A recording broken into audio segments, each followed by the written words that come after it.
Hello there, welcome to class. I'm Miss Faust. Today we're going to start with our first reading. Okay? But before we do so, I need you to get out papers so that you can take notes. And yes, there will be an assignment as usual. And make sure you have a pen or pencil handy. We're going to start with the term suspense.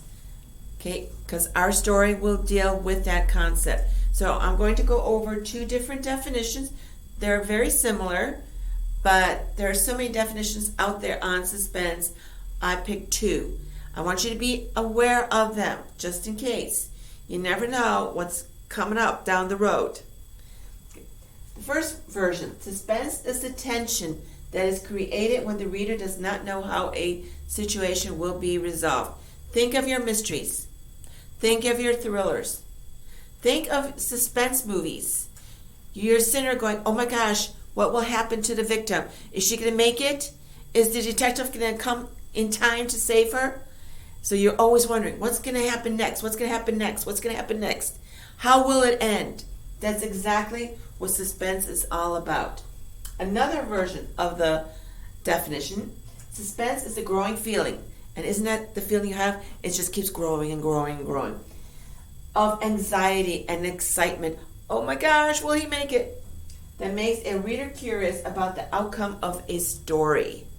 Exactly. You get excited. You're anxious. You're nervous. You start fretting. Will she make it? What's going to happen next? That is suspense. Make sure you understand that. And I truly hope, let's check. That you're taking notes. Looks good, looks great. So I want you to connect the concept of suspense to our first writer and to her story. Our first writer is Shirley Jackson. These are her dates, 1919 to 1965. Okay, I just put a few little tidbits about her on the board. Okay. Wait till the assignment. Just wait. Are you feeling anxious? Is this a matter of suspense? Okay. So she's an American short story writer. She is a novelist. Now, some of you may have read in the past The Lottery. Yes, she is known for The Lottery. And it was a story that was highly controversial because it dealt with something that people were thinking, oh gosh, I don't want to read something like that.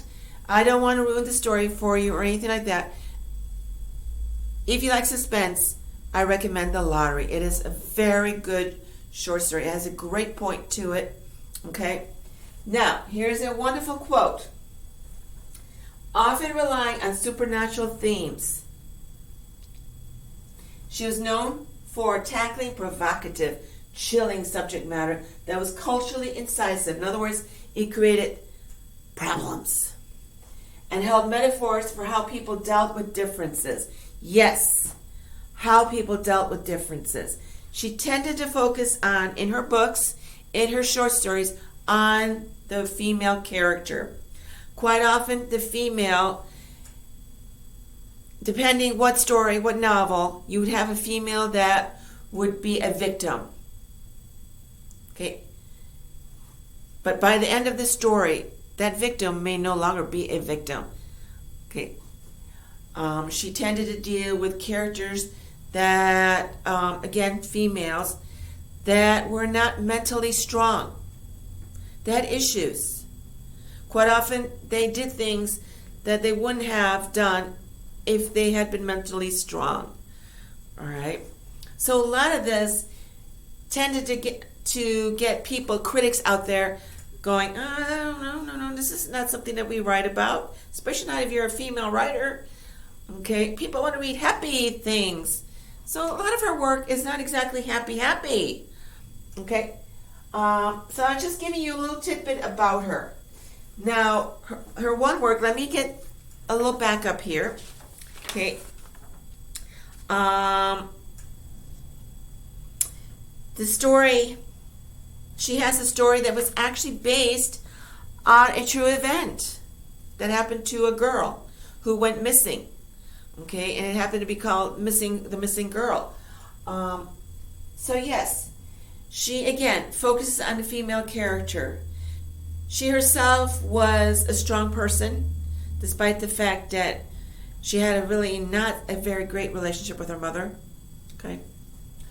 I don't want to say much more because, again, your assignment, and it's coming up. Okay, do you have any questions? Any questions at all about suspense? Yes, she definitely deals with suspense. Very haunting, very chilling. You really worry about her characters. Okay. Now, here's the assignment. Please make sure that you get this down on your paper. Pause the video if you need to. Whatever you need to do. Watch it over and over, however you want to do it. Just make sure you get it all. It comes in 2 stages.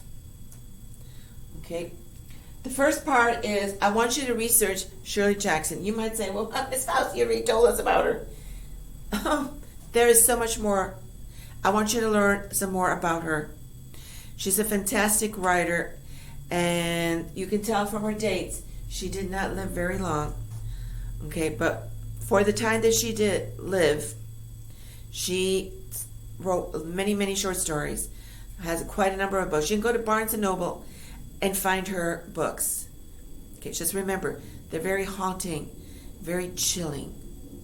Okay, a little bit of a warning. All right, you got to be very careful with her work. It really can haunt you. Woo! Okay, what I want you to do after you've researched her, and again, when you research, obviously you look up Shirley Jackson, find one of the sources. You don't have to find one that's 50 pages long.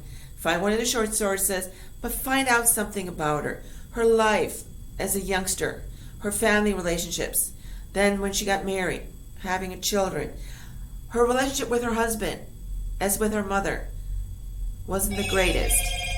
Someone's calling. Okay, I want you to answer the question, what did you learn about her? Yes, I want to read what you learned. Not this, not what I said.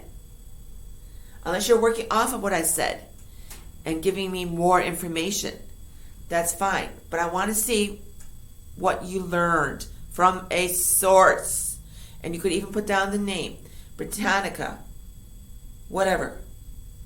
Okay. Then I need you to read Shirley Jackson's short story, Louisa, Please Come Home. Okay. I need you to read her story. Here's the website that you can go to. Sorry, it didn't exactly make it over there. So when you go over here, you go from the period all the way over to com. When you underscore, you go all the way over to com. So it goes from we bleed to com, down to please to come. Does that make sense? So you can work off of this website, or if you prefer, look up Louisa, Please Come Home by Shirley Jackson and read her text. I want you to read it because guess what? Let me check my plans for next class period. We're going to go over it. I'm going to try to get some highlights of her story so that you have an understanding in preparation of, here it comes, essay time. Okay? And you thought you're only writing one essay this school year? No. You're going to write an essay about her story. Course. Okay. After reading, I want you to answer just 2 questions. What kind of a person is Louisa Tether? So in other words, what kind of a character is she? Please don't tell me she's a major character. If you do, that's fine, but give me more. What is her relationship with her sister Carol and her parents? How does she deal with her sister and the parents? Or how do they deal with her? So I need you to do both parts. Research Shirley Jackson. Give me some more info about her. Read the story. And it's not just 5 pages long. Just to warn you. Okay. Read her story. And answer the 2 questions regarding this story. And I'll try to go over it some more next class period. Let me check to make sure our program, our agenda, next class period. Yes, indeedy. Let me check the calendar. Oh, yeah. We're getting ready for that essay. Okay. If you have any questions, anything at all, let me know. Again, you don't necessarily have to use this website. You can just look up Louisa, Please Come Home by Shirley Jackson. Okay. Send me any questions you have. And your assignment is due today. In other words, read today, research today, get it done today, get it out of your hair, and be prepared next class period to go over it a little bit and to see what the topic is about, the essay topic. Okay? And again, send it to me immediately today. And have a good day. Till next time. Bye-bye.